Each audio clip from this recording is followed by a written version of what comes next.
Temos que aprender a viver além dos sentimentos. Você pode separar o como você se sente do que deve fazer. E assim então, se você realmente começar a orar por seus inimigos, é muito difícil continuar odiando uma pessoa por quem você está sempre orando.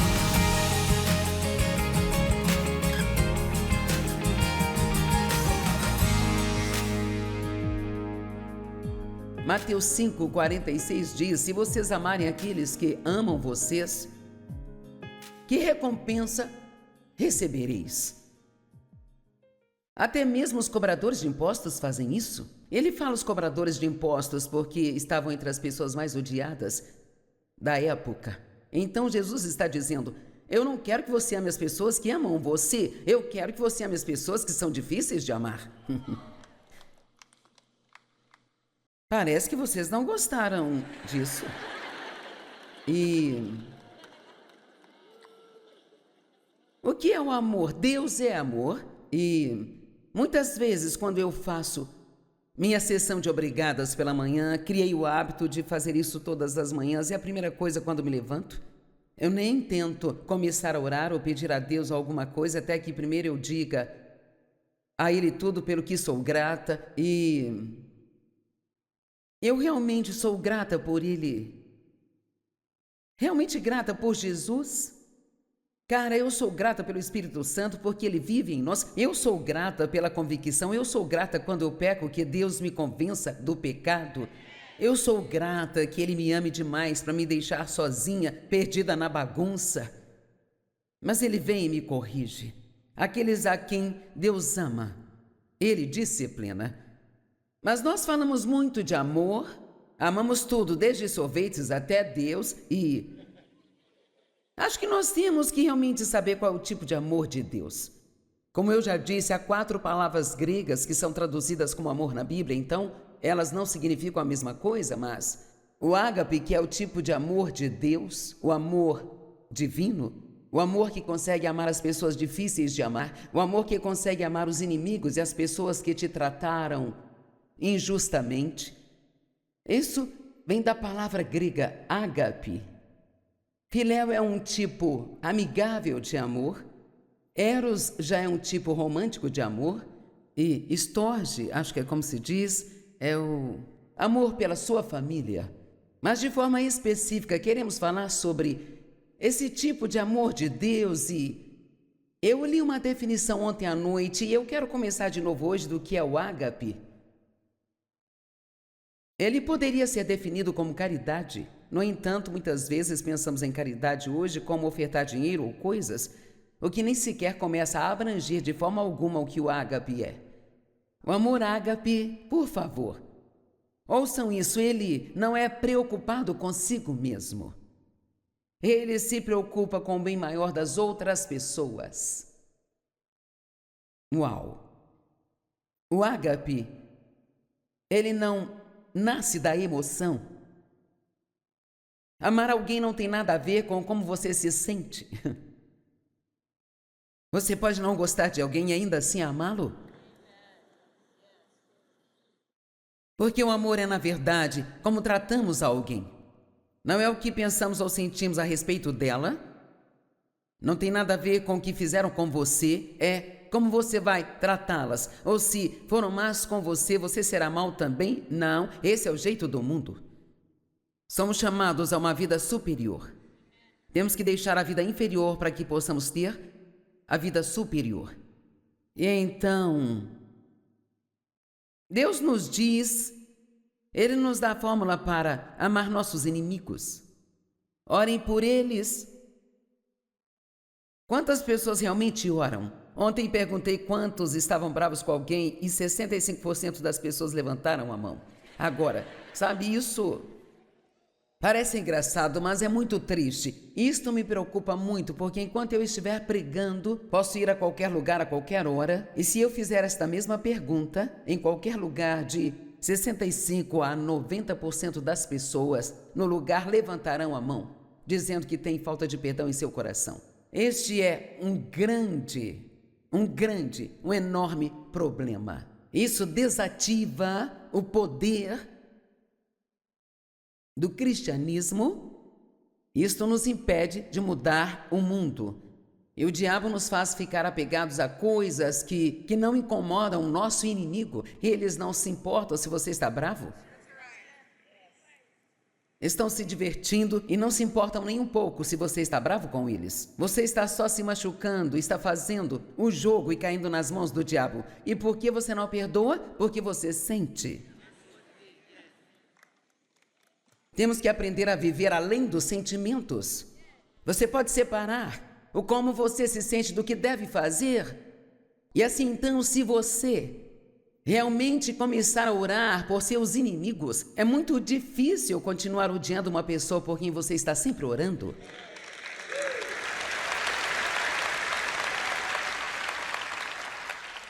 Então ele diz: abençoe seus inimigos, e você pensa, eu não quero que eles sejam abençoados.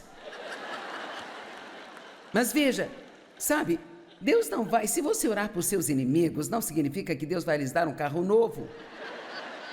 A primeira coisa com a qual Ele pode abençoá-los é com alguma verdade sobre o comportamento deles. Vamos?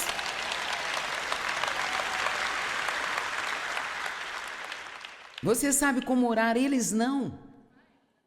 E veja, como crentes em Cristo, nós não só temos o privilégio de conhecê-lo, mas temos a responsabilidade de mostrar ao mundo quem Jesus é. Se você vai ser um cristão, seja um cristão de verdade. Não seja alguém que apenas tem um adesivo no carro, uma cruz no pescoço, uma grande Bíblia, que vai à igreja no domingo e vive como demônio o resto da semana. O incrédulo talvez não consiga perdoar, mas você sim, porque é cheio de Deus. E Ele colocou o seu perdão em você. Isso significa que o que quer que você tenha, você pode dar a outra pessoa. Amém? E eu vou falar um pouco disso hoje, porque, sabe, de alguma forma eu sinto, eu tenho que tentar transmitir isso às pessoas, o quão, sabe, desesperadamente importante é toda essa falta de perdão. E isso tem que ser tratado, porque o cristianismo não está impressionando o mundo. Eles pensam que somos meio patetas, e falsos, e hipócritas. Mas se nós realmente andarmos em amor, sabe, amor de verdade, o tipo do amor do qual eu falei ontem, não uma palavra, não algo que dizemos, mas chegar ao que isso realmente é e começar a aplicar isso, especialmente com pessoas difíceis de amar. Uau! Sabe, nós somos muitos. Quero dizer, há pessoas como nós em todo o mundo, e se todos nós tirarmos o foco de nós o suficiente e começarmos a realmente deixar Deus nos usar, eu acredito que Jesus pode mudar o mundo através de nós. E eu realmente acredito nisso, não estou só dizendo, realmente acredito nisso. Você ouviu alguns desses testemunhos esta manhã? O AJ esteve preso por ter matado, odiando a Deus, e agora ele trabalha no ministério. Sabe, Deus é tão incrível. Então, o ágape não nasce da emoção, do sentimento, da familiaridade ou da atração, mas da vontade, e é uma escolha. Então, qualquer um pode decidir perdoar alguém. E só porque você ainda sente que a sua pele coça toda vez que você os vê, não significa necessariamente que você não os ama. Porque o amor não é como você se sente, é como decide tratá-los. Eu vou orar por eles, eu vou abençoá-los. Se precisarem de ajuda, se Deus me pedir para ajudá-los, eu vou ajudá-los. E não importa se eu não receber nada em troca, eu vou fazer isso porque eu amo a Deus e por causa do que Ele fez por mim. Isso não é algo que você faz uma vez, uma única vez somente. Sabe, é melhor ficarmos realmente muito bons no perdão, porque tende a piorar quanto mais nos aproximamos da volta de Jesus. Fique bom nisso. É tipo, no minuto em que alguém está lá ofendendo a você, diga, não, eu escolho perdoar. Eu estive lá, já fui assim, isso não tem vida. E como eu disse ontem, eles podem até não merecer o seu perdão, mas você merece paz. Então faça um favor a si mesmo, perdoe. Você não está fazendo favor aos seus inimigos quando os perdoa, está fazendo favor a si. Jesus disse em Mateus 25, tive fome e você me alimentou, estive nu e você me vestiu. Eu estava doente, você me visitou, estive preso e você foi me ver. Bem, Senhor, quando? Ele disse, quando vocês fizeram ao menor dos meus irmãos, vocês fizeram a mim. Se realmente lermos estas escrituras e aceitarmos isso, o que ele está dizendo é a forma que você trata as pessoas, é a forma como você me trata. Agora, talvez eu precisasse dizer isso umas 10 vezes, mas não vou. Jesus é uma pessoa do povo. E se eu maltrato alguém, ele leva isso para o lado pessoal. E ele não gosta disso. Amém? Eu fiquei um pouco irritada ontem com o nosso piloto quando ele me chamou e disse que não conseguiria tirar o avião do hangar. É isso aí. A coisa onde eles guardam o avião. Porque a porta do hangar saiu do trilho e eu fiquei um pouco frustrada. Eu não estava sendo muito paciente, sabe? E então eu liguei para ele pedindo perdão. Veja, nem todos nós seremos perfeitos em todas essas coisas. Vamos cometer erros, mas no minuto em que você sabe que se comportou mal e foi rude com alguém ou tratou errado, seja homem ou mulher o suficiente para se humilhar e chamá-los e dizer, eu estava errado, eu sinto muito. Não vai te matar dizer, eu estava errado. E eu te garanto, as pessoas, elas te respeitam quando você admite que estava errado em vez de dar desculpas esfarrapadas. Amém? Eu lhes disse ontem que tivemos um dia e tanto ontem, esses dias eles trazem essa impaciência em mim que ainda está lá. Mas a boa notícia é que eu não contei, e pensei sobre isso ontem à noite, foi que a impaciência e a frustração que eu senti não duraram mais do que 5 minutos e eu fui capaz de resolver isso com Deus e superar. Mas sabe, há 40 anos atrás, isso teria sido algo que nunca iria embora. Eu teria arruinado o meu dia, minha semana, sido ruim com as pessoas, sido rude com as pessoas. Eu teria sentido pena de mim mesma, eu teria reclamado, gemido e resmungado. E então, nós estamos crescendo, igreja. Você está crescendo, eu estou crescendo. Enquanto estivermos crescendo, Deus está feliz com isso. Paulo disse, não que eu já tenha alcançado. Eu posso dizer, ainda não alcancei, mas eu decidi que eu vou continuar prosseguindo. Amém? Deus é amor. E onde o amor está, Ele está. E eu amo isso. E você tem que pensar nisso sempre. Aqui está uma história para concluir. Esta foi uma história escrita por Léo Tolstói.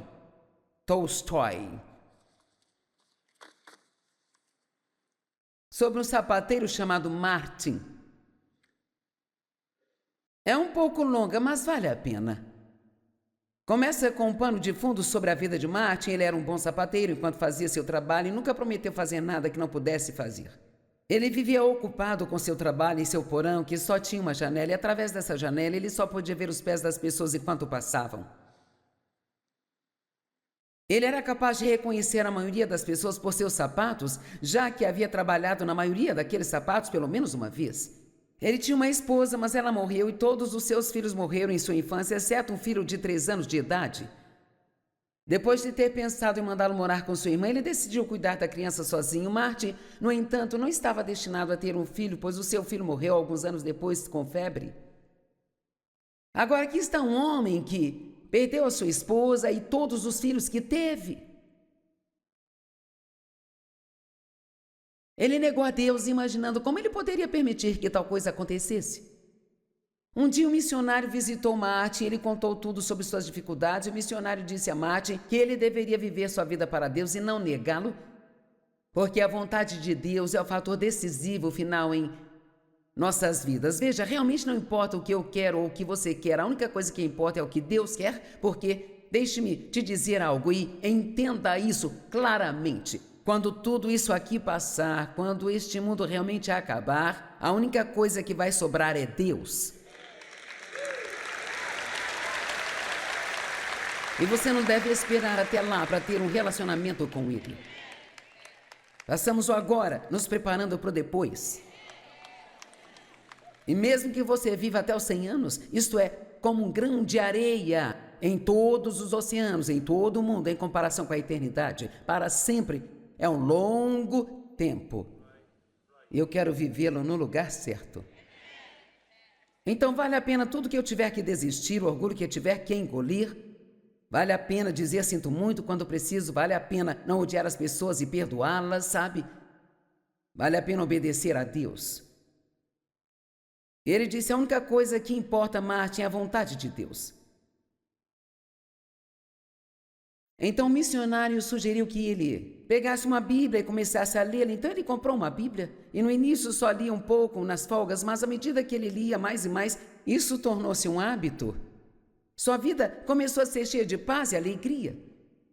Depois do trabalho, ele se sentava com uma lâmpada e lia. Numa noite, Martin leu uma passagem sobre um fariseu que havia convidado Jesus para sua casa. E na casa, uma mulher ungiu e lavou os pés de Jesus com as suas lágrimas. Então Martin começou a pensar em si como fariseu naquela história, pois ele estava vivendo para si mesmo. Pergunte a si, para quem estou vivendo? Para o que você está vivendo? E, tão importante quanto tudo isso, que tipo de legado você está deixando? Quando você se for, o que será? O que deixará para trás? O que deixará para ser lembrado? Veja, eu decidi há muito tempo atrás, eu pensei, bem, eu quero deixar 100 bons livros cheios de poder. Eu já estou muito além disso. Mas, sabe, a maioria dos livros que impactaram minha vida foram escritos nos séculos XVI e XVII. Então, se eu trabalhar muito duro agora, acho que as pessoas podem ser salvas com as minhas coisas daqui a 300 anos, se Jesus demorar. Amém? Eu já deixei instruções com a minha família, mantenha minhas coisas na TV o máximo que vocês puderem e ninguém precisa saber que morri. O Dave ouviu um rapaz no rádio por anos e ele não sabia que ele tinha morrido. Deixem pensar que eu sou a mulher que nunca envelhece. É a palavra que ajuda as pessoas. E eu disse a eles, se chegar ao ponto em que não puderem mais me manter na TV, se por alguma razão o ministério não puder continuar, eu quero que me prometam que colocarão todos os meus ensinamentos online gratuitamente para as pessoas ouvirem a qualquer momento que elas quiserem. Esse é o meu legado. Eu passei os últimos 45 anos da minha vida estudando a palavra e tentando ensinar às pessoas o que Deus está me ensinando. Sou chamada para isso, não escolhi fazer isso, fui chamada para isso. As pessoas perguntam se vou me aposentar, eu nem consigo imaginar uma coisa dessas. O que no mundo eu faria comigo mesma se eu me aposentasse? Eu espero morrer fazendo isso. Quando for a minha hora de ir, eu adoraria ir pregando. Meus filhos não gostam quando eu digo isso, eles dizem que seria horrível. Mas então... Martin pensava em si como fariseu pois estava vivendo para si mesmo. Enquanto dormia naquela noite, ouviu a voz de Deus dizendo-lhe: eu vou visitar você amanhã. Deus lhe disse: vou visitá-lo amanhã. E de manhã, Marte aguardou por Deus olhando pela janela com ceticismo. Enquanto procurava por Deus, ele viu Stefanovic limpando a neve e Marte o convidou para uma bebida quente. Eles conversaram por um tempo e Marte contou a Stefanovic sobre Jesus e o fariseu e ele foi levado às lágrimas e saiu, agradeceu pela comida tanto para sua alma quanto para o seu corpo. Mais tarde, Marte viu uma jovem mulher do lado de fora com um bebê mal vestido para o frio, convidou-a para entrar, deu-lhe comida, roupa quente e dinheiro. Marte também lhe contou sobre Jesus e ela agradeceu e se foi. Então ele viu um menino roubando de uma mulher mais velha e ele saiu e resolveu a discussão e ele estendeu amor e compaixão para com os dois. Naquela noite, Marte se perguntou por que Deus não o havia visitado. Aquelas 3 figuras apareceram para ele em sua casa. Ele jamais demonstrara hospitalidade até aquele dia. E eles disseram que quando ele os ajudou, ele estava ajudando a Deus. Marte então percebeu que Deus realmente o havia visitado naquele dia. E que ele o recebeu muito bem. É isso que temos que entender. Estamos todos à procura de Deus. Oh, eu adoraria ver Jesus. Eu gostaria que ele viesse se sentasse na minha cama e falasse comigo, sabe? Ouço histórias de pessoas, Jesus veio, sentou na minha cama, falou comigo por 30 minutos. Bem, nada disso aconteceu comigo ainda. Sabe, eu te garanto que nada disso aconteceu comigo. Então Mas eu aprendi que eu posso ver Jesus todos os dias, se eu amar as pessoas, porque Deus é amor.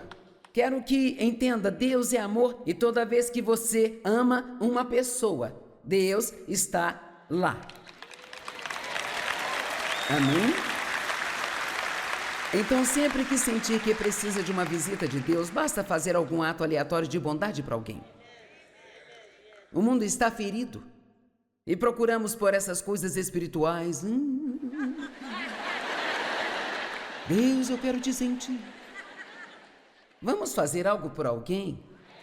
Então, ontem li 1 Coríntios 13, 4-8, e eu não vou ler, tenho certeza que estão familiarizados com isso. O amor é paciente, bondoso, o amor é humilde, não é ciumento, não é invejoso, acredita no melhor de todos.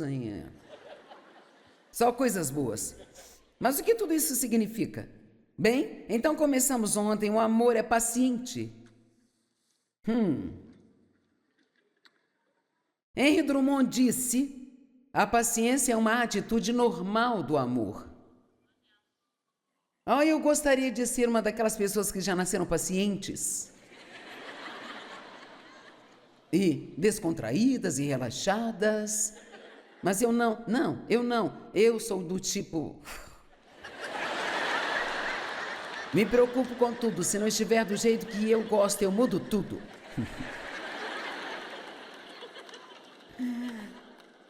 Meu Deus. A paciência é uma atitude, isto é do grego. A paciência é uma atitude que cresce somente diante da aprovação. Então, a única maneira de você poder crescer em paciência é tendo problemas. Vocês estão tão animados, mal posso suportar. Então, o amor é paciente, mas só cresce diante da aprovação. É por isso que a Bíblia diz que quando temos provações, devemos ser extremamente alegres, sabendo que a provação da nossa fé produz paciência. E quando você é paciente, totalmente paciente, você é totalmente maduro e você é perfeito e inteiro, sem falta de nada. Uma outra tradução diz, não querendo nada. Você pode imaginar quanta paz teria se não quisesse nada e estivesse satisfeito com aquilo que Deus deu a você? Meu Deus, o descontentamento pode deixá-lo louco. Amém? E paciência diante da aflição imerecida. Paciência no agir bem é um fruto do Espírito e aperfeiçoa o caráter cristão. Pode envolver uma espera Mas paciência não é realmente esperar, é como nos comportamos enquanto nós esperamos.